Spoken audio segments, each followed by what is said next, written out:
আব্বাসি কথায় কথায় কাফের বলে। আমি বলি কথা ঠিক, তোমরা কথায় কথায় কাফের হও বলেই তো আব্বাসি কথায় কথায় কাফের বলে। এগুলো খুব খারাপ অভ্যাস, আরেকজনকে কাফের বলা, মুশরিক বলা। আপনি যদি কাউরে কাফের বলেন, সে যদি কাফের না হয় আপনি নিজেই কাফের হয়ে যাবেন। আপনি যে ব্যক্তির নাম দিয়েছেন তাকে আপনি কি দিয়ে তাকে স্কলার বলবেন? লক্ষ লক্ষ লোক হলে স্কলার হয়? তোমরা রাসূলুল্লাহর নাম নিয়ে ব্যঙ্গ করো, তোমরা হযরত মা খাদিজার শানে বলো তিনি ভার্জিন ছিলেন না, ইনট্যাক্ট ছিলেন না। তোমরা আল্লাহকে শালা বলে গালি দাও, আল্লাহকে আল্লাহর শানে শালা শব্দ প্রয়োগ করো, রাসূলুল্লাহর শানে শালা শব্দ প্রয়োগ করো, আল্লাহ রাসূলকে সিক্স প্যাক বলে সাধারণ মানুষের সাথে তুলনা করো। আম্মা জান খাদিজাকে ইনট্যাক্ট ছিল না বলো। এত বড় কুফরি করার পর মুহাম্মদ সাল্লাল্লাহু আলাইহি ওয়াসাল্লামের গোলাম চুপ থাকতে পারে না। ফতোয়া দেয় তুই কাফের, তুই কাফের, তোর নানা কাফের, তোর পীর সাহেব কাফের, তোর এই কাফের পীর সাহেব মারা গেলে যে এখানে কবর দিবে, ওই কবরের উপরে যে ঘাস জন্মাবে, ওই ঘাস যে গরু খাবে, ওই গরুর যে দুধ খাবে, ও কাফের। আছে না এরকম ফতোয়া? এই দেশের জাতীয় খেলার নাম কি জানেন? হাডুডু।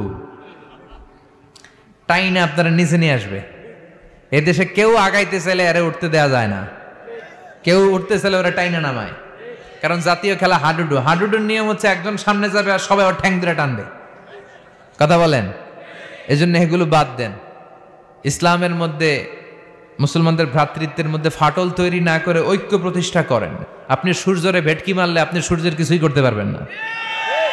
আপনার ভেটকি আপনার মুখের উপরেই থাকবে। চিল্লায় বলেন ঠিক কি না? মুহাম্মদ সাল্লাল্লাহু আলাইহি সাল্লামের এই নগণ্য গোলাম কারামত আলী জনপুরের উত্তরসূরি স্বাধীন বাংলায় যতদিন বেঁচে থাকবে রাসূলুল্লাহ সম্মানের বিপক্ষে একটি শব্দের উচ্চারণ বিনা চ্যালেঞ্জে ছেড়ে দিবে না, দিবে না। কে আমারে কাফের বললো, কে কি ফতোয়া দিল, আই ডোন্ট কেয়ার। ওইদিকে আমি তাকাই না, এর কারণ পিছনের দিকে তাকানোর সময় আমার নাই। চিল্লা এখন ঠিক কিনা? শুধু ইউনূস বলে, মাঝে মধ্যে যা খুশি তা বলতেছে।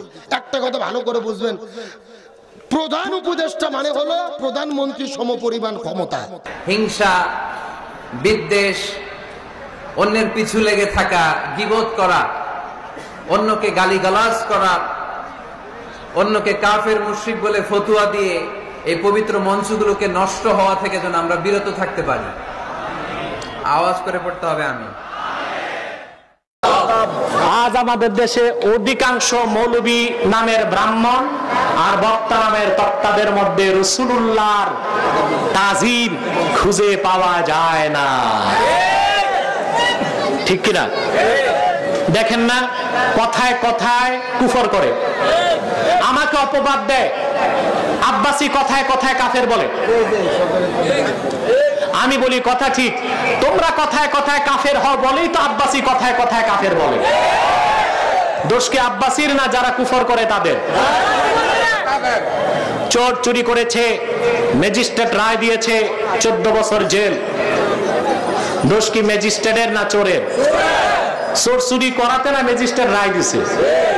এখন কোন গর্দব যদি বলে ম্যাজিস্ট্রেটের একটা কাজ করছে, নিরপরাধ মানুষকে 14 বছর জেল দিছে, দোষ কি ম্যাজিস্ট্রেটের না চোরের? তো যারা কথায় কথায় কুফর করে কাফের হচ্ছে তাদের দোষারোপ করছো না। আমি মুফতি হিসেবে, ম্যাজিস্ট্রেট হিসেবে ফতোয়া দিচ্ছি, আমাকে দোষারোপ করছো। নিশ্চয়ই কালকে আমাদের রাসূলুল্লাহর কাছে তোমাদের জবাবদিহি করতে হবে। ঠিক কিনা? তারা কথায় কথায় কাফের হয়, আমি কথায় কথায়। স্টেজে বড় বড় আলেমরা আছে, তারা আমার সাথে একমত কিনা আমি জানি না। কেউ কুফরি বুঝে করুক না বুঝে করুক, সে কাফের।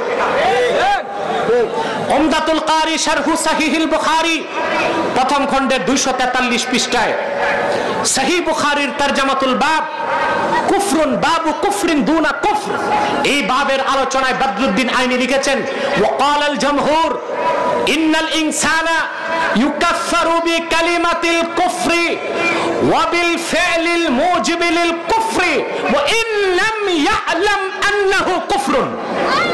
পরিষ্কার জামহুরের মত বদরুদ্দিন আইনি তুলে ধরেছেন সহিহ বুখারী বাবু কুফরিন দুনা কুফর এই তরজমাতুল বাবের আলোচনায়। কোন ব্যক্তি যদি কুফরি কথা উচ্চারণ করে কিংবা কুফরি কাজ করে, সে কাফের হয়ে যাবে। কি হবে? তাকে কাফের বলা হবে।